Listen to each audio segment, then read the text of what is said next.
Okay, so in today's video, I'm going to cover 5 different ways that you can make a cash offer without actually having cash in your bank.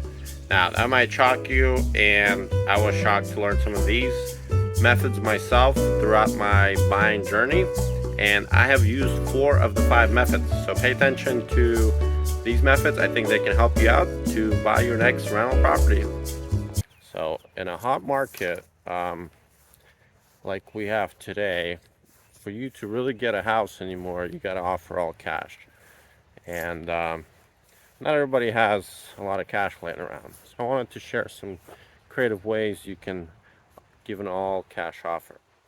Now, appropriately and timely, today I will be planting some potatoes because we have a recession that's coming and we don't know what's ahead of us. So I will be doing that while sharing these ideas.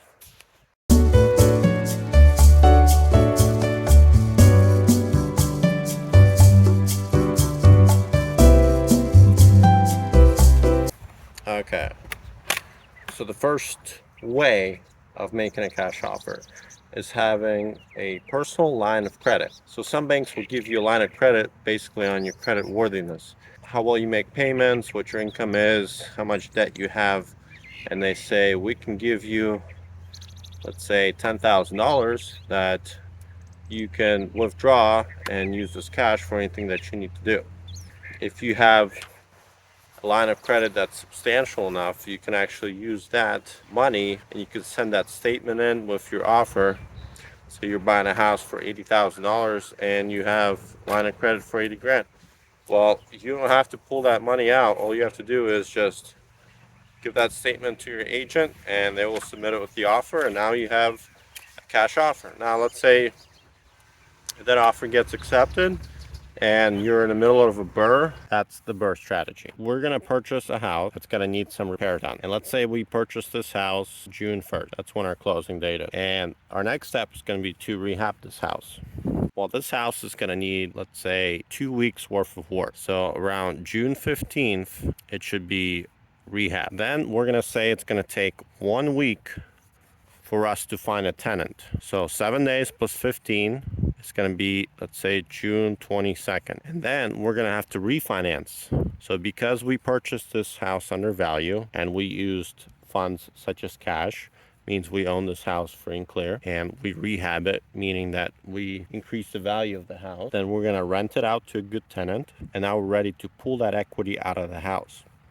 Now, to refinance a house, it typically takes between 4 to 8 weeks. So you're going to need 4 to 8 weeks. That means the money that we're going to pull out of this property, it's going to take us at least somewhere between 4 to 8 weeks, so 1 to 2 months to do it. We won't have access to this money until, let's say, it's mid-July or August. And to be safe, we'll just say August 1st, and that's when we'll have money available.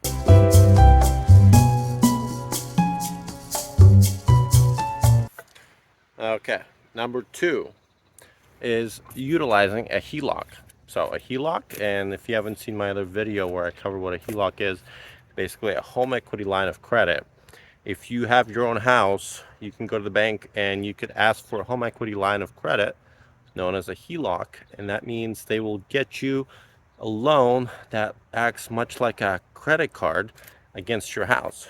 And the way they calculate it is they take an appraisal on your house, and then they say, let's say your house is worth $100,000, and let's say you have a mortgage balance of $50,000, and they say we will finance up to 80%. So 80% of 100 is $80,000 minus your mortgage, which is $50,000. So you're left with $30,000 that they can give you a home equity line of credit on, which is basically like a credit card. It's money that you have access to that you can use for repairs, for purchasing other properties, anything you really want to do. And what's nice about it is you don't pay on it until you use it. So if you have a home equity line of credit that is set up, and let's say you want to buy a rental as a cash offer, if you have enough money in there to purchase it, or if, let's say, you want to combine using a personal line of credit with a HELOC, then you can utilize that, combine those two together, and make your offer on what you want to do.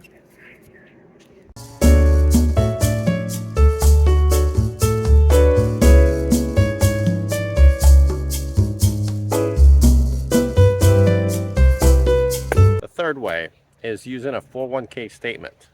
Yes, this is something that not many people know about, and frankly, I didn't know about it until a couple of years ago when I actually used this method. Basically, if you have a lump sum of money in your 401k, the government allows you to take a loan against it, or you can withdraw and pay a big penalty on it. As far as the seller is concerned, all they care about is if you have the money available. So if you provide a 401k statement with your cash offer, it can actually work. Now, keep in mind, you actually don't want to touch your 401k, but let's say, again, you're in the middle of a BRRRR process. What I'm talking about is if you're somewhere in between the BRRRR steps, and let's say in the time frame you are right here. Now, let's say another house pops up on the market and it's a great deal and you want to purchase it, but you don't have this money available yet because you haven't finished the refinance portion of it. That's the whole point of using these strategies, to allow you to make cash offers to buy this place, to get your offer accepted. So we have our 401k here. Let's say we have $100,000 in this 401k. And let's say this house costs $100,000. So when you're making an offer, you can use this 401k and you can say to the seller, I have the money in place, I'd like to buy this out. Now, typically, a cash offer can close as soon as 2 weeks, but you as the buyer, you have the option to push it out a little bit more. And you can say that I'd like to close in a month from now. So in a month from now, that will be August 1st. Now remember, we're still doing the BRRRR on the other property. You're going to make this offer, and let's say that's going to be a strong offer because you're waiving contingencies and because you're paying cash, and your offer gets accepted. So that's a thumbs up, right? Well, it gets accepted, and then they set the closing date as August 1st. Now, what you're doing is you're not touching this money in your 401k. What you want to do is you want to get the money out of the BRRRR that you're in the middle of, and you want to push on your bank to get you this money before that August 1st deadline. And that's the whole point of using these methods. Okay, so the fourth method is to have a partner, or to have somebody that you know has money and will lend you money. It's a great way to make a cash offer. Maybe give them a little bit of the deal. Or if you have somebody that's willing to lend you some money, like a hard money lender, well, you could also do that. And that way you're buying a property without using your own cash if you don't have it at the moment. And but also make sure you do it cautiously. Make sure it makes sense for you and your partner, or for the person who's borrowing the money for you. Make sure you're able to pay them back.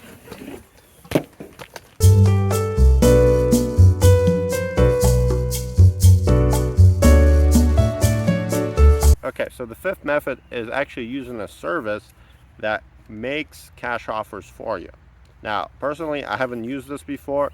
I've only read about it, so if you're interested, I can't really tell you if it's a good deal or not, or whether you should use it or not. All I'm going to say is there are services out there, one of them which is called Ribbon. So I looked it up briefly on their website. It looks like they take a fee of somewhere between 1 and 3.25% on making a cash offer for you. So the way I understand it works is you go on their website, you set up your account, they run your credit check, and basically they will be as the proof of funds for your cash offer. They're going to take a fee for it, and you're going to finance a mortgage with them. So it's going to cost you a bit more money to get it, but if, let's say, that's your only way in your area that you can purchase a house, that might be an option you want to consider. All right, so if you like this kind of content, make sure you smash the like button, subscribe, more content to come. And it's going to be a very busy summer. I'm going to have a lot of projects this summer, a lot of rehabs. Next video I'm going to be doing is on a kitchen rehab that we're doing right now. So make sure you check that out, and we'll see you later, guys.